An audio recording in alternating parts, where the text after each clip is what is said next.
সুহৃদবৃন্দ, আজ আমরা যে বিষয়ে কথা বলবো সেটা হলো ভারতের সবচেয়ে কুখ্যাত তিহাড় জেল, বিশেষ করে সেখানকার মহিলা বন্দীদের ওপর হওয়া ভয়ঙ্কর নির্যাতন চূষণ নিয়ে। দুর্নীতিগ্রস্ত আধিকারিকরা টাকার লোভে রাতের অন্ধকারে মহিলা বন্দীদের ওপর যা করে, শুনলে আপনারাও শিউরে উঠবেন। বন্ধুরা, এই ভিডিওটা হবে একদম রোমহর্ষক, তাই শেষ পর্যন্ত দেখতেই হবে। দিল্লির তিহাড় জেল, এখানে প্রত্যেক বন্দীর নিজস্ব একটা গল্প আছে। কেউ জীবনের ঠেলায় অপরাধী হয়েছে, কেউ বা জোর করে এই অবস্থায় ঠেলে দেওয়া হয়েছে। কিন্তু এই গল্পের মূল চরিত্র অনামিকা শর্মা, একজন সাহসী ইনভেস্টিগেটিভ জার্নালিস্ট। দেশের বড় নেতা রমেশ ঠাকুর আর পুলিশ অফিসার বিক্রম সিংয়ের কুকীর্তি সে বিশ্বের সামনে তুলে ধরেছিল। কিন্তু সত্যি প্রকাশের দাম দিতে হল। মিথ্যে খুনের মামলায় ফাঁসিয়ে জেলে পাঠিয়ে দেওয়া হল। আসামিকে আইনি হেফাজতে তিহাড় জেলে পাঠানো হচ্ছে। বিচারকের এই কথাগুলো অনামিকার জীবনটাই পাল্টে দিল। তিহাড়ের মেইন গেট খুলতেই তার মনে হল নরকের দরজা খুলে গেল। চারদিকে উঁচু দেয়াল, কাঁটাতারের বেড়া, প্রতিটি কোণে ইউনিফর্ম পরা সিকিউরিটি স্টাফ। জেলের মহিলা অফিসার মীনা সিং কড়া চোখে তাকিয়ে বললেন, এখানে সাংবাদিকতা চলবে না, শুধু জেলের নিয়মই চলবে। অনামিকাকে ভেতরে নিয়ে যাওয়ার সময় শরীর তল্লাশির জন্য একটা অন্ধকার, ঠান্ডা ঘরে নিয়ে যাওয়া হলো। সেখানে 3 জন মহিলা কনস্টেবল। সব কাপড় খোলো, বললেন মীনা কঠিন গলায়। অনামিকা প্রতিবাদ করল, এটা মানবাধিকার লঙ্ঘন। কিন্তু একজন কনস্টেবল ধমক দিয়ে বলল, এটা তিহাড়, এখানে আইন নয়, আমাদের ইচ্ছেই চলে। বাধ্য হয়ে অনামিকা কাপড় খুলতে হল। চোখে অসহায়ত্বের জল ঘুরপাক খাচ্ছিল, কিন্তু নিজেকে দুর্বল দেখাতে চায়নি। নগ্ন অবস্থায় দেয়ালের সঙ্গে ঠেস দিয়ে দাঁড় করিয়ে শরীরের প্রতিটি অংশ তল্লাশি করা হল, কোনো অবৈধ জিনিস বা মোবাইল লুকিয়ে রেখেছে কিনা দেখার জন্য। বেকে দাঁড়াও, বলল একজন অফিসার। অনামিকা বেকে হাত তুলতেই একজন কনস্টেবল তার পিঠে লাঠি দিয়ে মেরে বলল, তোর এত সাহস! মন্ত্রী সাহেবের বিরুদ্ধে মুখ খোলার। অনামিকা ব্যথা সহ্য করল, কিন্তু চোখের জল থামল না। তল্লাশি শেষে তাকে দেওয়া হল নোংরা পুরনো জেলের পোশাক, দুর্গন্ধযুক্ত ছেঁড়া শাড়ির মতো। কোনোমতে পরে নীলসে। তারপর তাকে নিয়ে যাওয়া হল মহিলা বন্দীদের নাম্বার 9 কক্ষে। সেখানকার বন্দীরা তাকে নতুন শিকারের মতো দেখছে। নতুন মাল এসেছে, বলল বিপজ্জনক বন্দী রোজিয়া বেগম। সে খুনের মামলায় সাজা ভোগ করছে। অনামিকা দেখল, অনেক মহিলা মিথ্যে অভিযোগে এখানে, কিন্তু কিছু মহিলা জেলের ভেতরের দেহ ব্যবসা, মাদক পাচারে যুক্ত। তিহাড়ের ভেতর অনামিকা যা দেখল তা আইন ন্যায় থেকে অনেক দূরের একটা কালো জগৎ। বাইরে তিহাড়কে সংশোধনাগার বলা হয়, কিন্তু ভেতরে একদম আলাদা, শক্তি, টাকা আর ভয়ের রাজত্ব। তিহাড় মহিলা ব্লক 3টে বড় গ্রুপ পুরোপুরি নিয়ন্ত্রণ করে।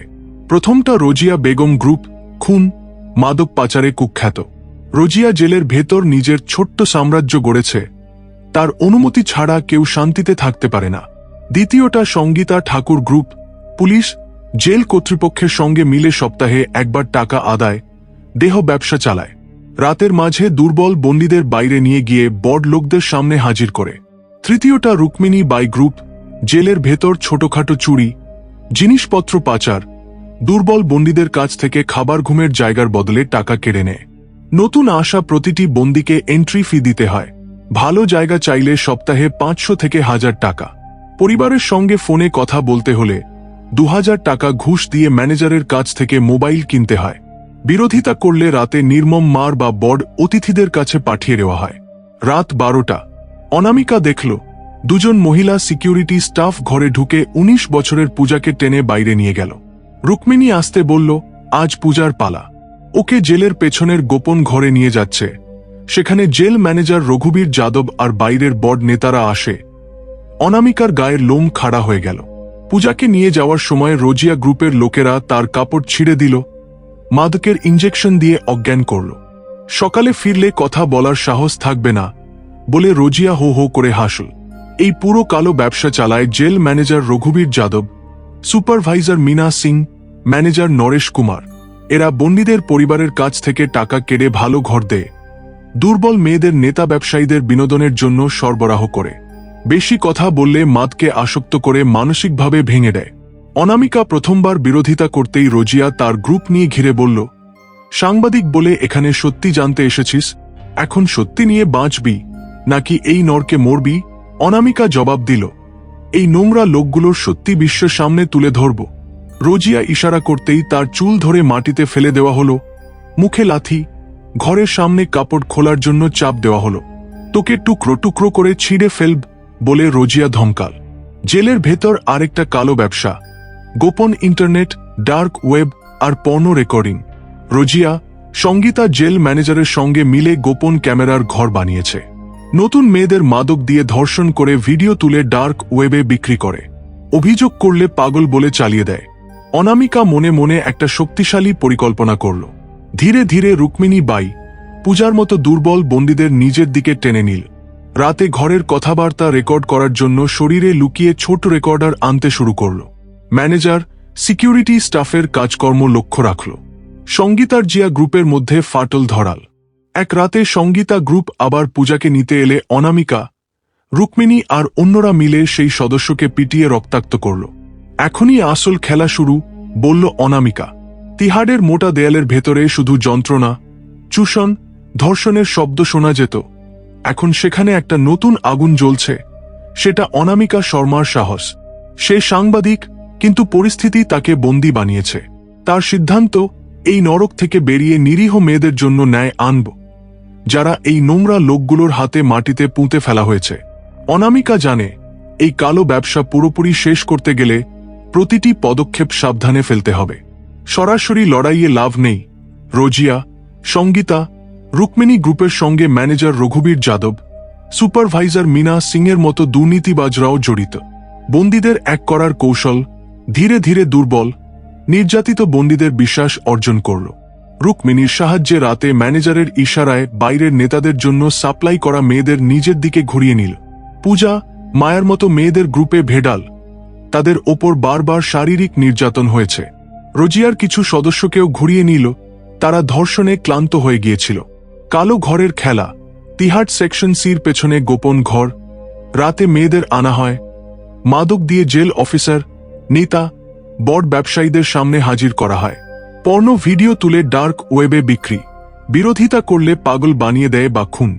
রাতে মেয়েদের কালো ঘরে নিয়ে যাওয়ার সময় রুক্মিণীর মাধ্যমে পুরনো সিকিউরিটি স্টাফ রামলালকে নিজের দিকে টেনে নিল। সে ছোট গোপন ক্যামেরা দিল, অনামিকা পোশাকের ভেতর লুকিয়ে রাখল। কালো ঘরে ধর্ষণ, কাপড় ছেঁড়া, গ্রুপের মধ্যে দর কষাকষি, ম্যানেজার মিনার টাকা আদায়, সব রেকর্ড করল।